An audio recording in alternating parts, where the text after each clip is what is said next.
A big welcome to today's podcast, Behind the Lens with Alan Howe. Today we have Jason Sotiris, who is the founder of a company called Supertee. Now, Jason and I have been friends and buddies for quite some time.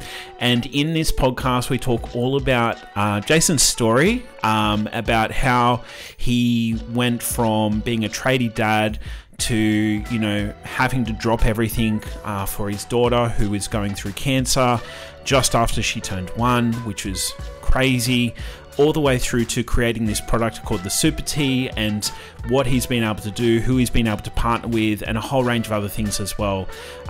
So very much looking forward to sharing this interview. This podcast is powered by Triple Effect Media, so we create 6 months worth of video content for YouTube, Facebook, LinkedIn, Instagram, and TikTok, and film it all in the space of 2 days. So we do everything from scripting, filming, editing, as well as publishing the videos to all of the different social media platforms. So if you're interested in finding out more, head to tripleeffect.com.au. Otherwise, let's get the show rocking. Welcome to today's podcast. I am joined by a good friend of mine. Actually, let's go back to the intro you gave me. Okay, so I would like to introduce my best friend, my bro, my Care Bear with no hair, perhaps the one of very few people I would share my internet history with, Jason Sotiris. Welcome. Woo!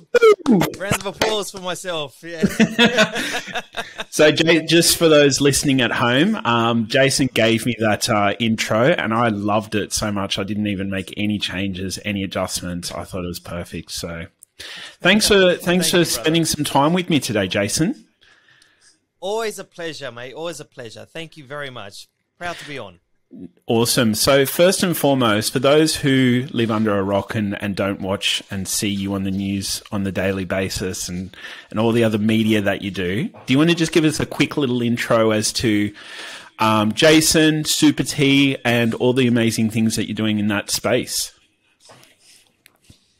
So, I am a tradie dad that had a crack at reinventing the hospital gown on the back of seeing my daughter fight nearly 3 years of a terrible, rare form of cancer, which thankfully she pulled through and came through the other side, and feeling completely useless and helpless during the whole ordeal. I had to find something to do. Notice how hard it was to change her. That's where the idea for the hospital gown reinvention came from. Failed forward so many times, but we launched what is now called the Supertee, a medical garment disguised as a superhero costume for sick kids. And from that, my life has never been the same. I'm no longer a tradie. I'm now a father of 3 kids. And we help kids nationwide. And we do that thanks to the help of amazing people like yourself, Alan, where we get a community of people together that all care about our kids and what they go through and doing our best to help. Love it. Awesome. So, one of the things I want to mention here is Jason is someone I've been in contact with, or how did we actually meet? Was it through LinkedIn?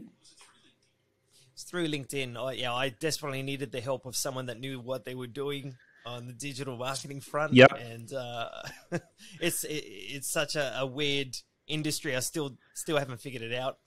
And I remember inviting you to a cruise. That's right. That was organized. Yeah. Yeah. That was an interesting night. Yeah. Boom. So yeah, and that's where it all started. And since that point, I think I would say every 2 to 3 months at a bare minimum, if not like a little bit more often than that, we will call each other and have some sort of deep and meaningful that will go, like, intended to go for about 15 minutes, that easily goes over an hour, sometimes an hour and a half. I look at the time, I'm like, oh shit. But it's always really... There you go. Yeah, it's very interesting. You're one of very few people that I think completely understand the challenges of trying to grow your dream.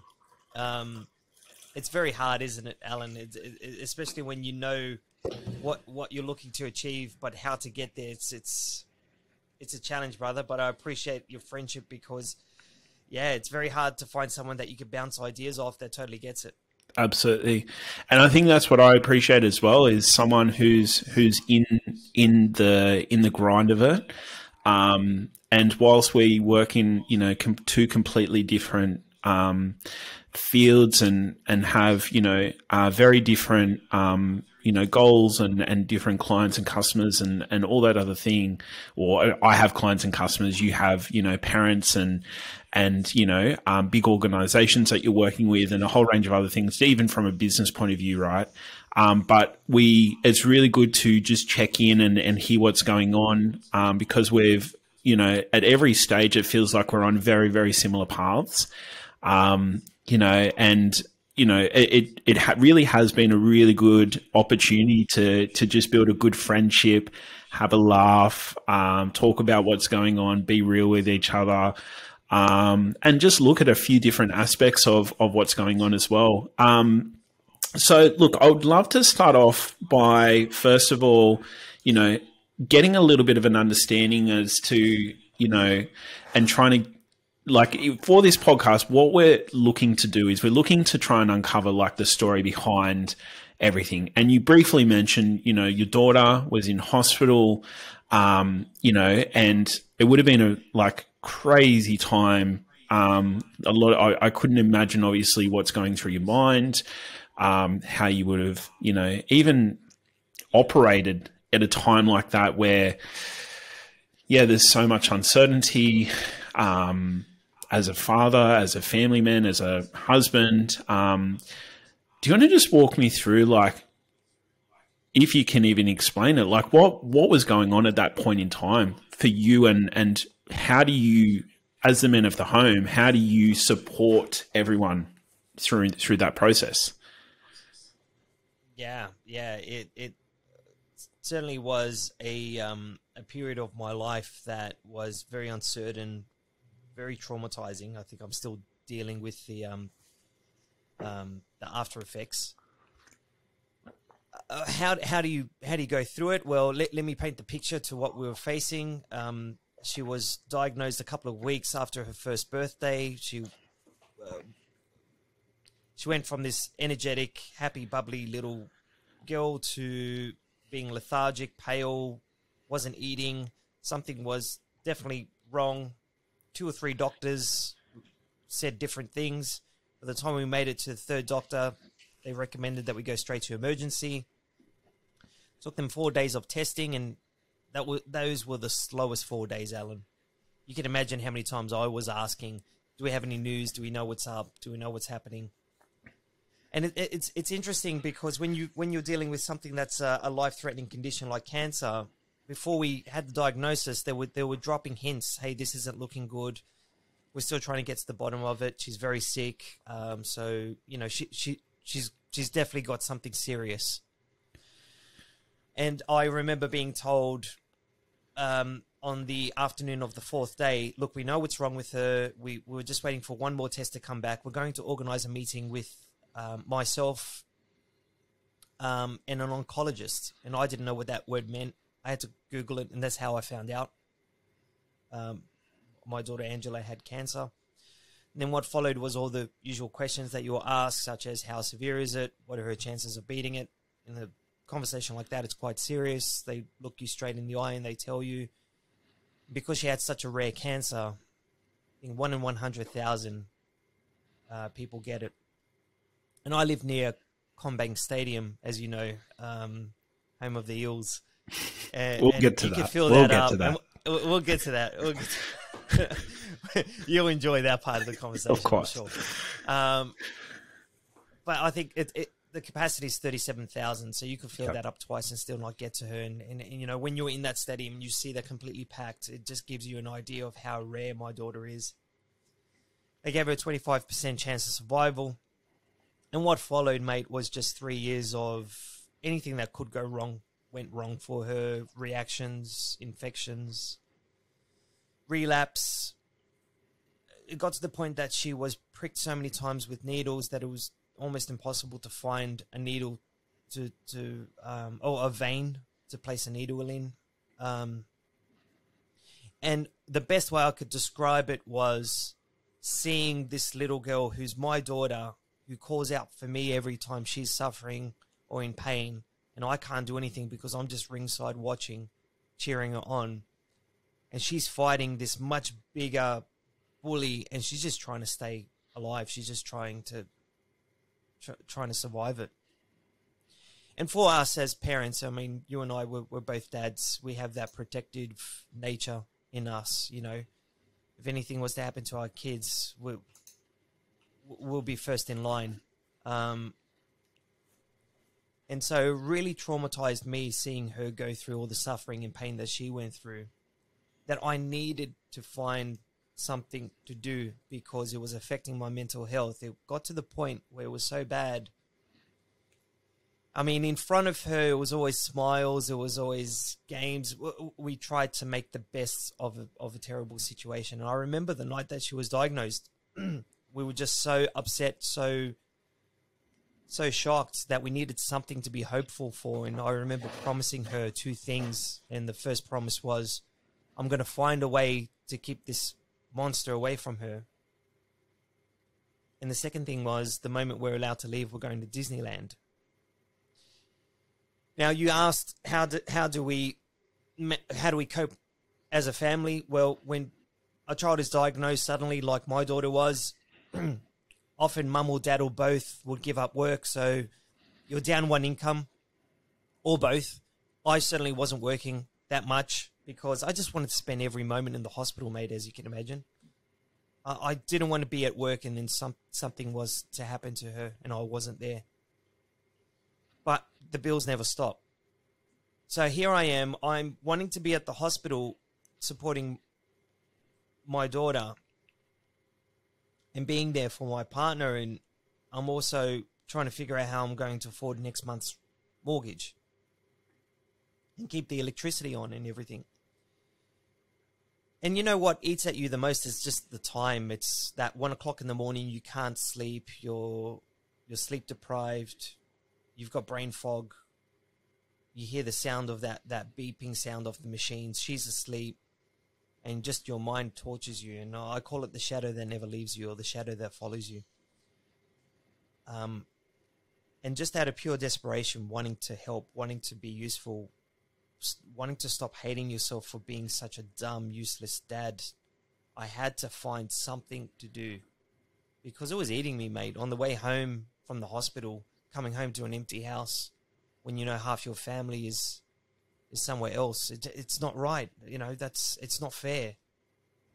And it shakes everything from your faith to your perception of life, and what's important. It really changes you. It's humbled me. It's really made me realize that suffering is what changes us as people. So one night, after she received chemo during the day, the chemo they give the kids causes them to throw up often. And the one thing I could handle, or the one thing I could control, was hygiene. She woke up, she coughed, and she started to throw up. And like every parent, you're going to call a nurse. She has all the wires and tubes connected, and she's got a t-shirt on. She's got mess all over her. And no parent's going to touch their child. What if I accidentally pull out or damage one of the needles, or things connected to her? And she's sitting there crying. I'm waiting for a nurse, and I'm thinking, I'm so useless. I can't even change my daughter. You could see my mindset back then. Like, I was just hating myself. I can't do nothing. Well, what are you useful for? What are you doing to help this girl? You're her father. So a light bulb went off in my head. It's like, yeah, why hasn't someone come up with something?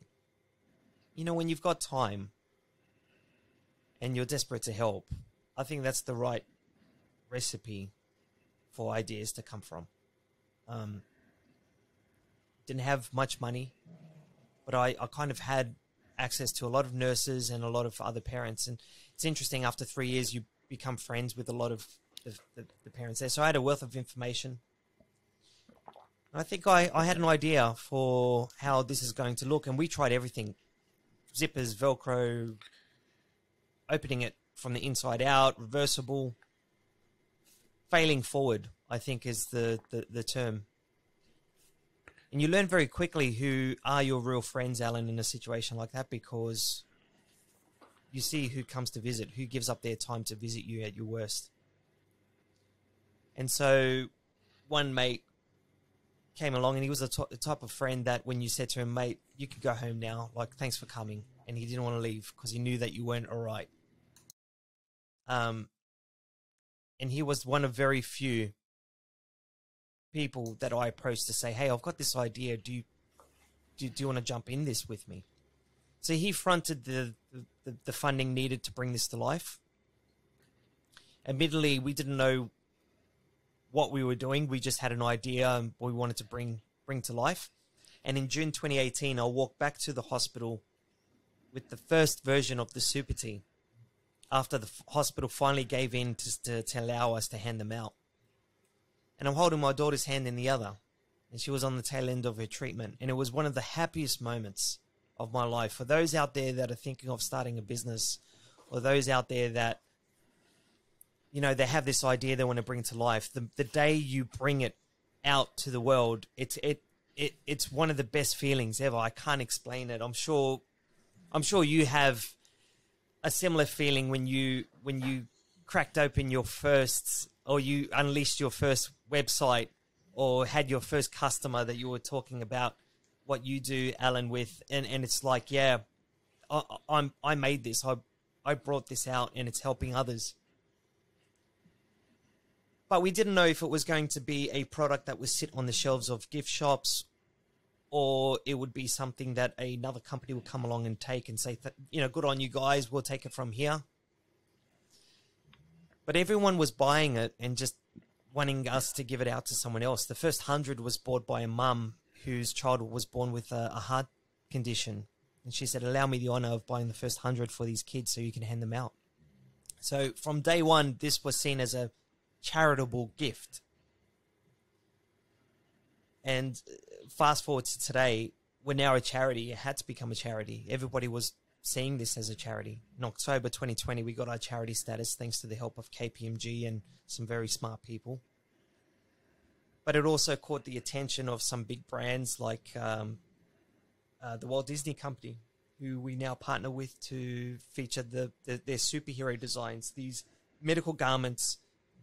You know, kids don't want to wear hospital gowns. If I was wearing a hospital gown now, it wouldn't look right.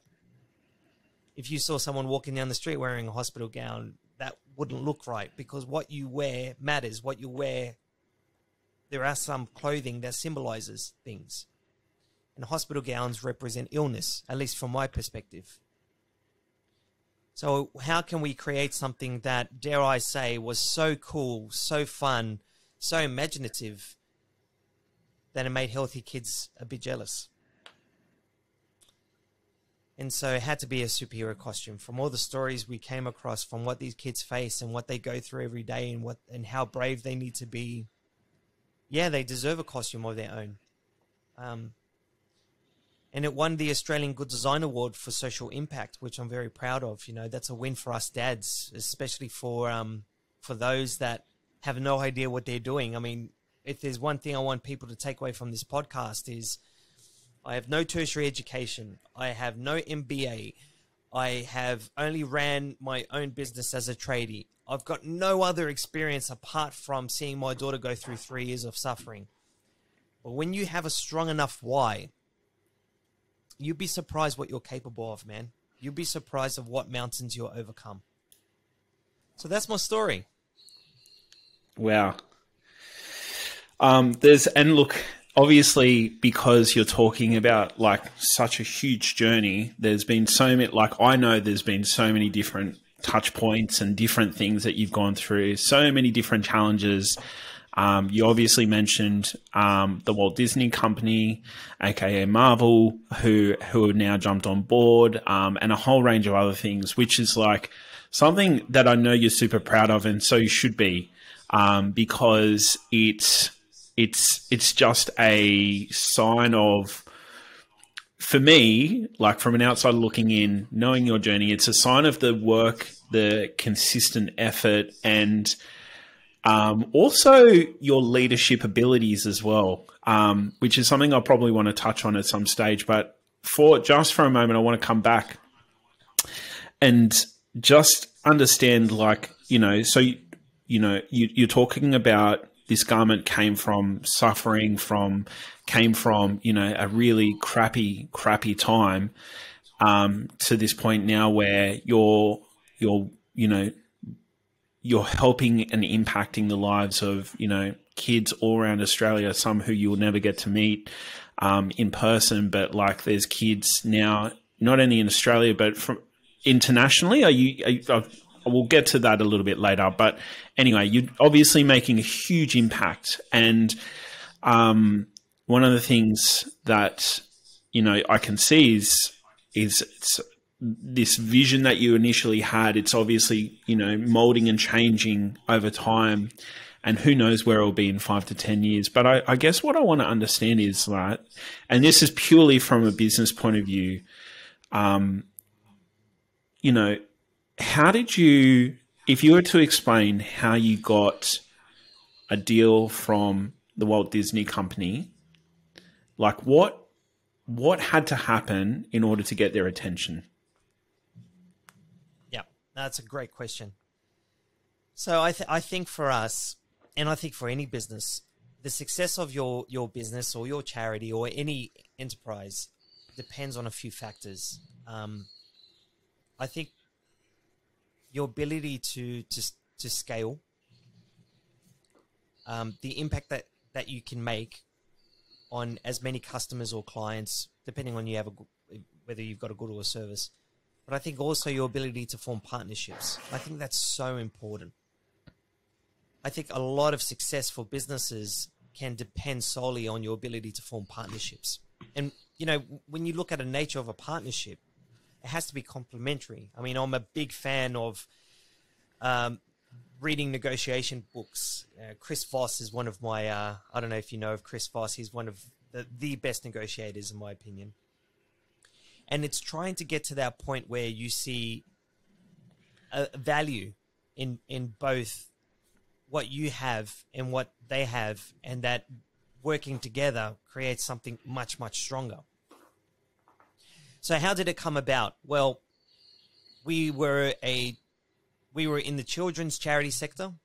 We were supporting our most vulnerable, sickest children.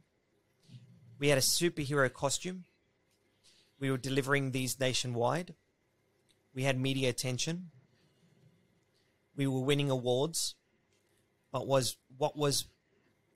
I think the most important part, Alan, was the stories that were coming from this. The stories of bravery, the stories of courage. I mean, it's beautiful, man. Just the stories that I'll come across at like 11 o'clock at night. I'll get a message. Hey, just wanted to let you know we rang the bell today and we wore our Supertee. And ringing the bell, for those that don't know, is a victory bell in every cancer clinic where when a child finishes their treatment, they've managed to beat the cancer that tried to kill them by outliving the treatment that could also kill them. They were strong enough. And it's other stories of kids just holding out their arm ready to take that needle, which even for adults, we cringe. It's little things like that make me so proud. These are the stories that have now translated into creating a community of parents where we've got such a trusted, loved brand. And that gets noticed. I think a lot of people focus so much on what they do, they don't pay attention to what others think of what they do. Does that make sense? Absolutely, yeah. You kind of you need that feedback from people. Hey, what do you think? What do I do? What does that mean to you? Where do you see the value in what I do? So to cut to the chase, LinkedIn was the platform for us. We didn't know many people. We didn't know many CEOs. We didn't know many people with wealth or high net worth people that could really make a difference for us. But also, how do we knock on the doors of corporates that already have pre-existing relationships with so many other charities like us? How do we get a foot in the door? And if you're not on LinkedIn, you're crazy. If you're a business owner and you're not on LinkedIn, I think you're doing yourself a major disservice. Absolutely. Because that is the platform. I'm sure you agree. And you yourself, shared with me so many tricks and tips on how you used to win business and still do from LinkedIn. And I remember through messages through a former employee of Disney, they wanted to connect us. So when you're doing something that resonates with someone else, you'll be surprised the mountains they'll move for you. So an introduction was made, numbers were exchanged, and I was looking after my kids one day, and the phone rang, and I remember I missed the person's name, and then when the person answered and said, "Hey, I'm calling from the Walt Disney Company," the first thing that went through my head was, "Jace, don't stuff this up. Whatever you do, just play it cool. Just play it cool." And it was great, mate. We saw, here is this well-known, loved brand who shares the same family values that we do, that are known for making an impact on the lives of kids, that are great storytellers, that have the brand of Marvel under their umbrella. And now these kids can become the heroes that they see in the movies. It's no longer them becoming some character that we've conjured up ourselves just to put an image on a shirt. They can now be Captain America, or they now are Captain Marvel, to the extent that this care pack initiates them into becoming an Avenger. And one of the coolest things was not realizing the impact imaginative play has on children when they're confined to a hospital bed. There's not much for them to do, but you can escape wherever you want through your imagination. And the power of a costume and what it means. Again, going back, what we wear matters. When we dress up, we feel better. When we dress up in costume, we impersonate that character that we portray. So for me, I think it was partnerships, man. You've got to have something that complements what they do and enhances both brands. And I think for us, it was just the right mix. Yeah, I love it. And I think, and it sort of reiterates some of the things you've been talking about as well with partnerships. You mentioned Chris Voss and whatnot, and it's definitely from our conversations, every time I'm on the phone with you, I feel inspired and obviously want to help in any way that I possibly can. And I think, honestly, one of the greatest success points of what you're doing, above and beyond, the functionality of Supertee and what it does and all the other things that come along with it.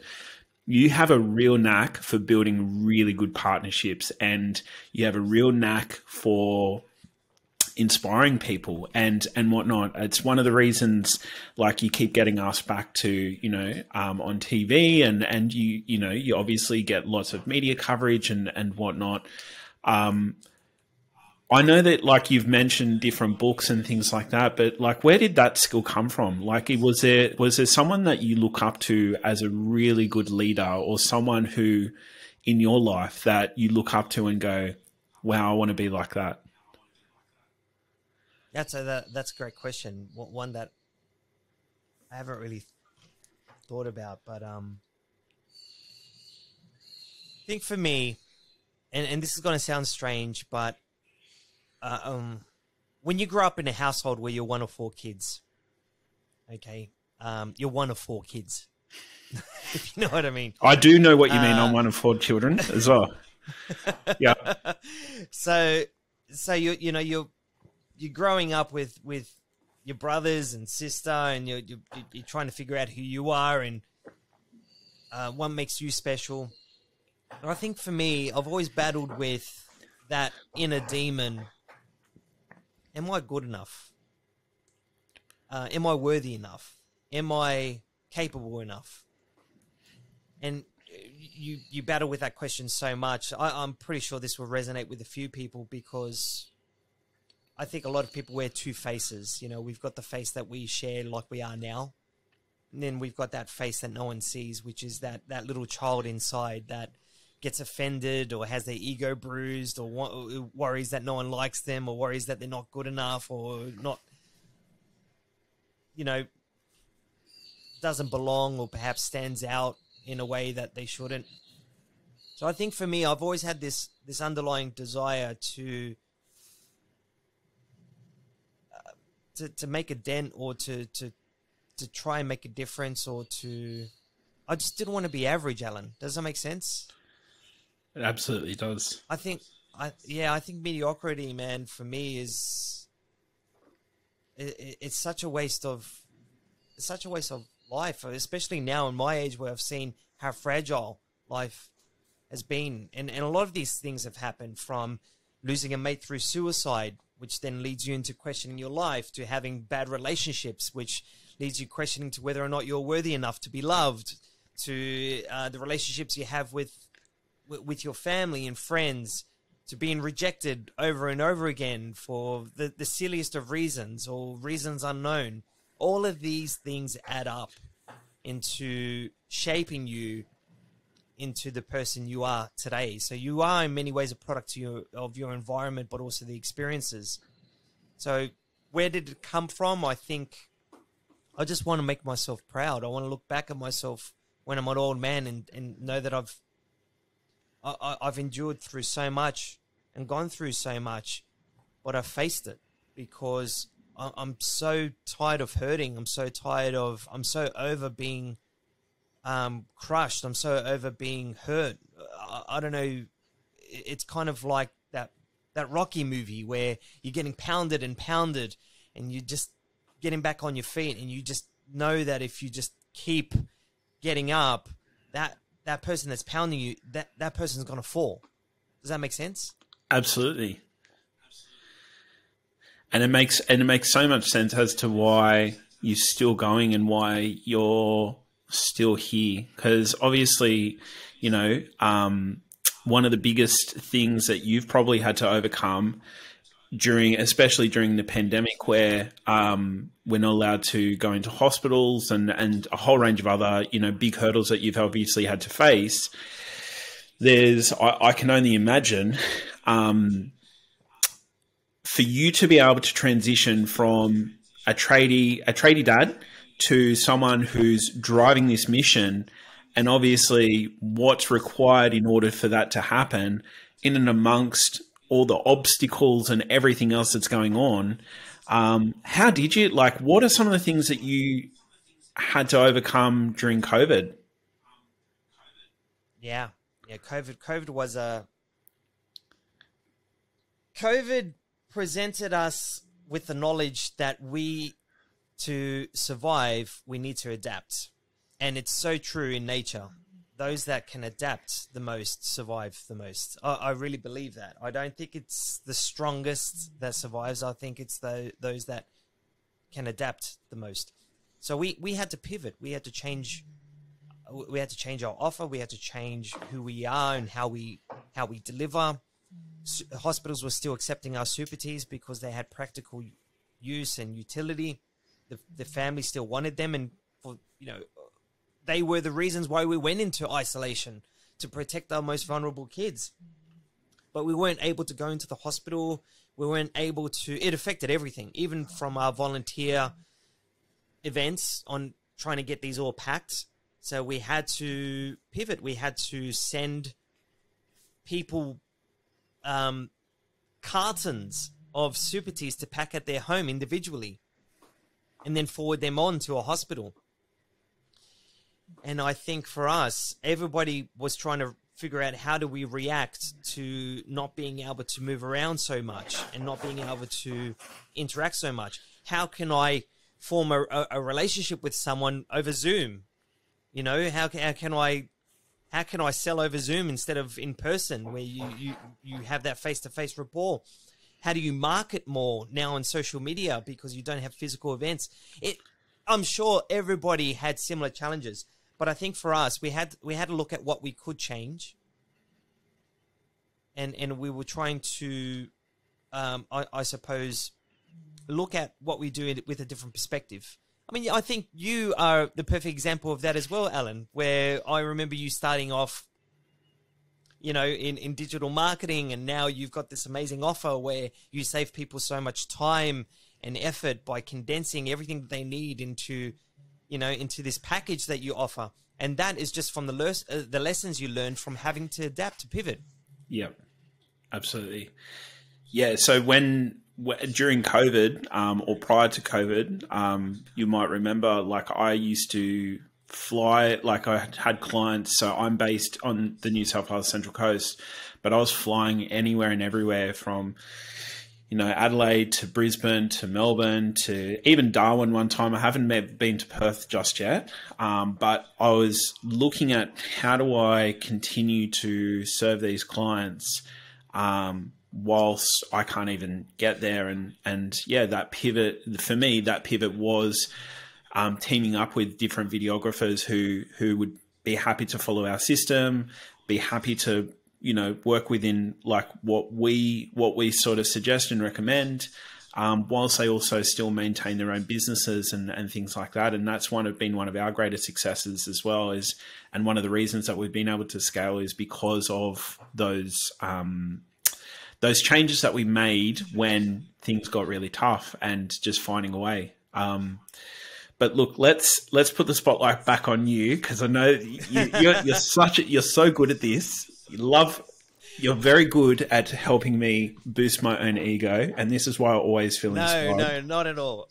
I mean, what you've identified is that, and correct me if I'm wrong, you were facing a challenge like we all were. Yeah. But that challenge actually resulted in an opportunity. Absolutely. Yeah. So what does that tell you about challenges? Exactly. There's opportunity within every challenge. Within every within every failure, there's an opportunity right there. If only you could look at your problems like that every day, how that would change your perspective on so many things. So for me, the problems that I was facing, seeing my little girl in hospital, you could see them as problems, but I think for me, I had to question everything that I knew about what problems were. Like I kept on thinking about ourselves as the victims. Why is this happening to us? Why? Well, I mean, does it happen? Yes. Does it happen to multiple people randomly? Yes, it does. Are there any people that have a life where they face no challenge? No, that life smacks you in the face one way or the other. Okay, so we know problems exist. We know that suffering happens as a result of them. But you change through those problems. You don't grow through those problems. You don't go to the gym, okay, and gain muscle from lifting no weights. You've got to have resistance in some way. If I went to the gym and I brought my towel and my water bottle and and you just saw me sit on that bench and I wasn't lifting anything. I was just going like that. That wouldn't look right, man. That would look strange. You got to have resistance. You got to have a problem to overcome. Absolutely. So true. So true. Where I'd like to take the conversation now is, I'm so fascinated by your view on your marketing and even like the words, what's the word you used in the form?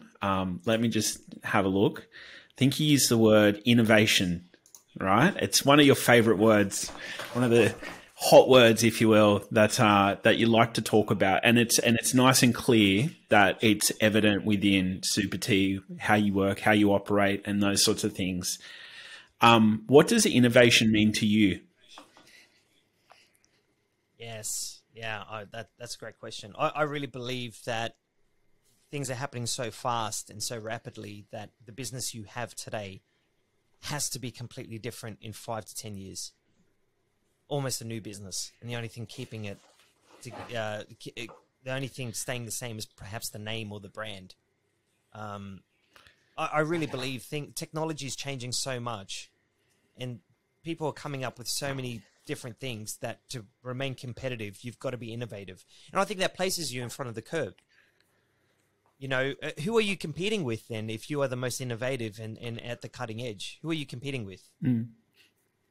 You're competing against yourself, trying to come up with the better version. So then you look at, I think it was someone that said it, and I'm going to misquote them badly now, and I apologize.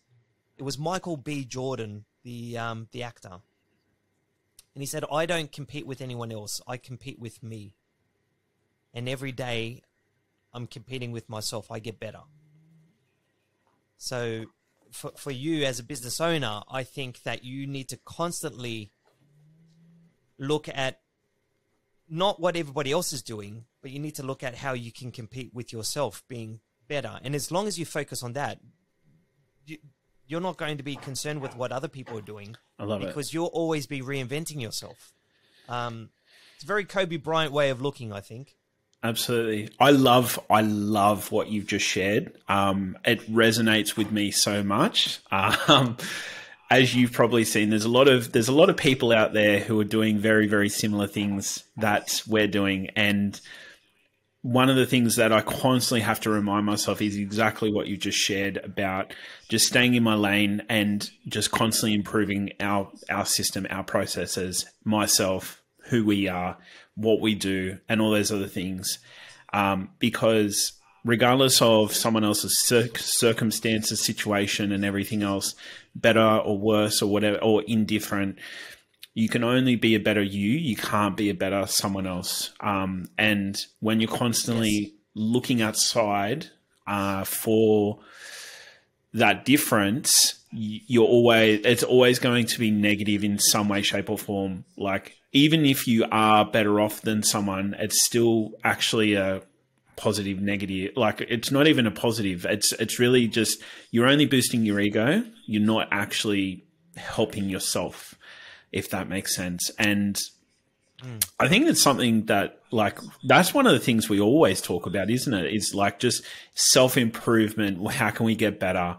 And yeah, it's why I really enjoy chatting and why I really resonate to your journey and everything else. But let me ask you, if I can just interrupt you there for a second, just on self-improvement. Alan, I've known you for a while now. You are a different beast to when I first met you. You are.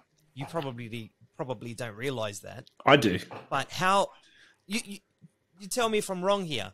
Have you noticed a direct link or correlation to you improving to your business, to your personal income, to your relationships, to your life? Has that also improved as you have improved? Absolutely. So the biggest difference is that when we first spoke, and when we first met, I probably was super self-focused in the sense of, all I wanted to do was grow my business, grow my brand, and it was just very self-focused. What can I get out? Like, what can I do? Look at what I've done. And the biggest shift between that point 4 or 5 years ago to now, is I've really, like, and this is a whole rabbit hole that we can go down, is I've personally done a lot of work to be a better father, better husband, and a better family man, which has then had a huge correlation to my business and that, like, what we're able to do and achieve. And it's really funny, like Jess, my wife, she's now, like, she is a partner of the business. There was a point in time, I think it's 2.5 to 3. June of 2019. So what's that? Almost 3 years. Almost 4 years. There you go. So June of 2019, Jess joined as in the business, and under, like, for tax purposes, it was a partnership. And so on paper it was 50-50. But at the time, mentally, I was still my business, and we both sort of had that agreement. But over a course of a period of time, the more that I could see the gifts and things that she was bringing to the table, the more I realized, like, I was actually standing in the way of our own success by thinking I can do it all by myself and not really opening up. Which is understandable. Yeah. And it's understandable because you, I would assume, and correct me if I'm wrong, the reason why you were so afraid to hand that over or give an aspect away was because no one really cares about it as much as you do. Absolutely.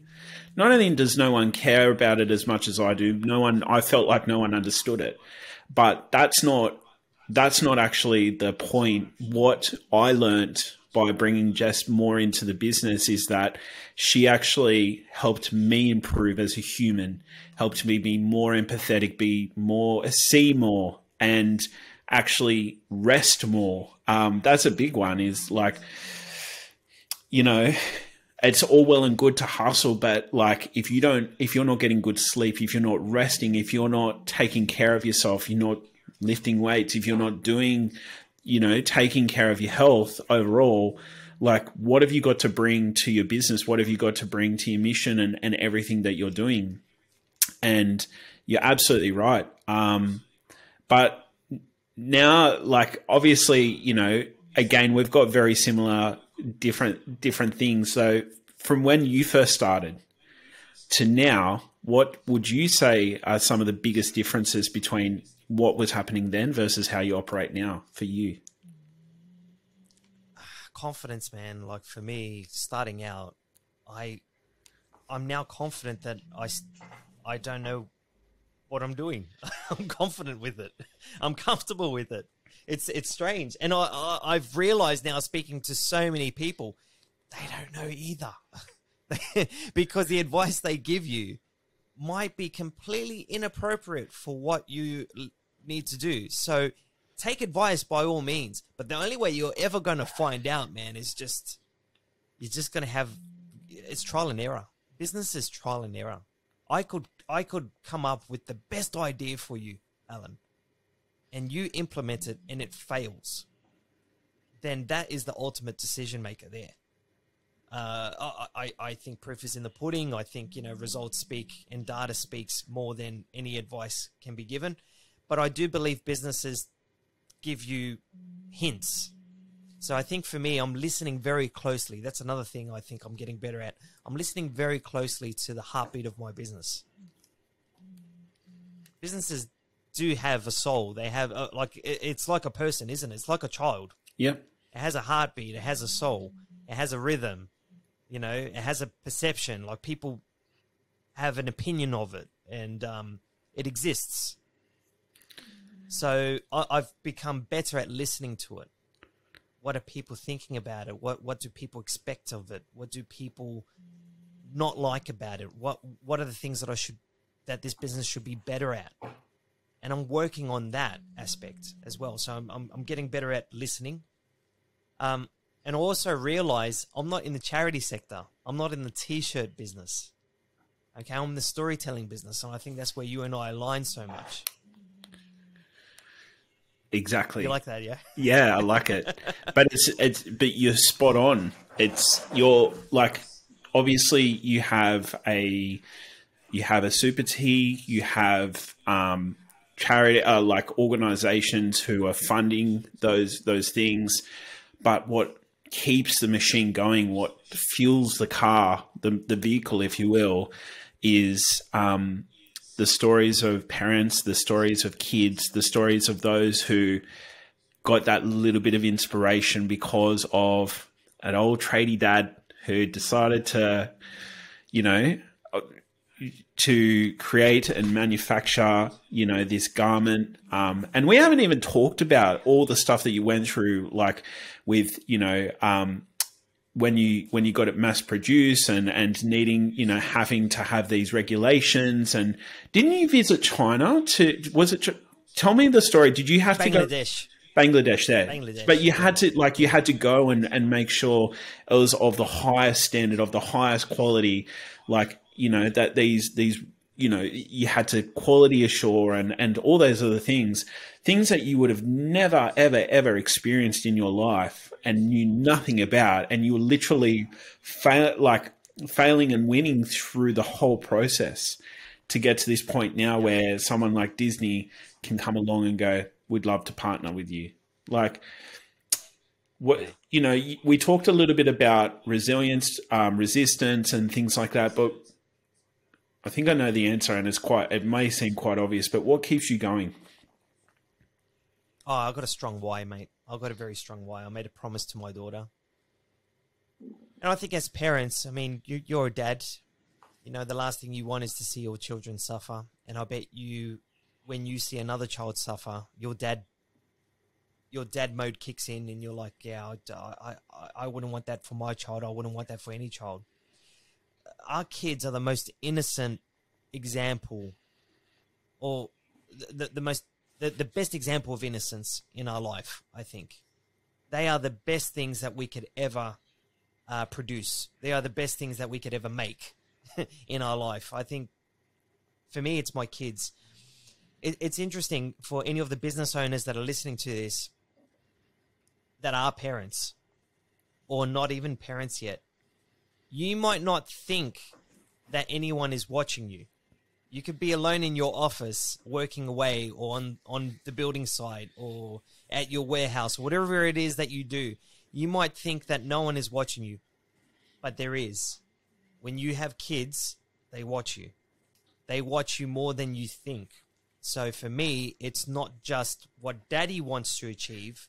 I now have to prove to my kids that when you have a dream and you believe in it, and you know that you have something that's good and you love it with all your heart, you'll do it even for free. And you have the opportunity to do it as a job, you go for it. And you go all in. Because daddy did it, and you should do it too. So that's my why. I think your kids are watching you, Alan. And they're like, yeah, we saw daddy and mummy grow a business together, and it really kicked butt. Maybe I can do the same because daddy did it. Absolutely. Yeah. And you notice that you definitely do, like, even as your kids are getting older and all those other things, you notice things at school, you notice things in the way they talk and even how they interact with other kids. You you just little subtle things as well. You just notice over a course of a period of time. So, well, Jason, thank you so much for jumping on today. If people are interested in finding out more about you, or even, donating, or even setting up a packing day with Supertee, what's the best way to get in touch with Jason and Supertee? Yeah, so visit us at Supertee. That's super. I don't know if you can see my shirt. There we go. There we go. Those who are listening can definitely see it. Supertee.org.au. Yeah, you can make a direct impact on an individual child. We don't want parents to have to pay for this. They're going through enough. For every $50 raised, we are able to provide a care pack. It's not just the Supertee, it's everything that comes with it to a child, and that would be because of you. And if your company would like to get behind it and you buy enough of these, I will bring them to your work and you can pack them with your team, and you will come with me to deliver them to the nurses. And they will take them inside and they will hand them out to the kids. So we bring very closely those that want to help with those that deserve all the help in the world. But also do get in contact with Alan. If you can't get hold of me, get hold of Alan. Alan will know how to find me. Yeah, sounds good. All right, mate. Well, thank you so much for your time. Have an amazing day, and thanks for listening. You too. Appreciate it, brother. All the best. So thank you for hanging around right to the end. We hope you've really enjoyed today's episode. And if you have, we'd love some feedback. So feel free to give us a rating on your favorite podcast platforms. Obviously, feel free to hit that subscribe button at the same time as well. If you'd like to, reach out to us personally or reach out to me directly, you can find me on Instagram at Alan Howe, which is AlanHowle. If you're interested in finding out more about how we work with clients to create a video presence, you can head to tripleeffect.com.au, where we create 6 months worth of video content for YouTube, Facebook, LinkedIn, Instagram, and TikTok, and film it all in 2 days. So we do everything from scripting, filming, editing, as well as publishing all the videos to all of the channels on a weekly basis for our clients. So thank you again for listening. Look forward to sharing another episode very soon.